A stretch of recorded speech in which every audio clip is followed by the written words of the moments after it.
దేవుని యొక్క హృదయానుసారుడంట. అటువంటి వ్యక్తిని ఇశ్రాయేలీయుల మీద దేవుడు రాజుగా అభిషేకించాడు. విధేయత కలిగిన వ్యక్తి, తను చనిపోయేంత వరకు దేవునికి విధేయతను చూపించిన వ్యక్తి దావీదు గారండి. తన చుట్టూ ఉండే మనుష్యుడు, ఇదిగో సౌలు నీ చేతికి అప్పగించాడు దేవుడు 2 మార్లు, వాళ్ళని అతన్ని చంపుదాము అని అన్నప్పుడు, దేవుని చేత అభిషేకము నొందిన వారిని చంపడం నాకు దూరం అవునుగాక అని చెప్పి మనుష్యులు, తన చుట్టూ ఉన్న మనుషుల్ని తృప్తిపరచాలి అని ఆశపడడం లేదు, దేవుణ్ణి తృప్తిపరచాలి అని ఆశపడ్డాడు.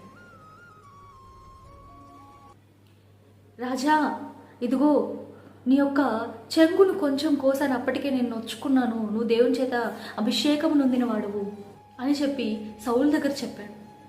సౌలు యొక్క అభిషేకమును, సౌలు చనిపోయిన తర్వాత కూడా సౌలు యొక్క అభిషేకమును సన్మానించిన వ్యక్తి దావీదు.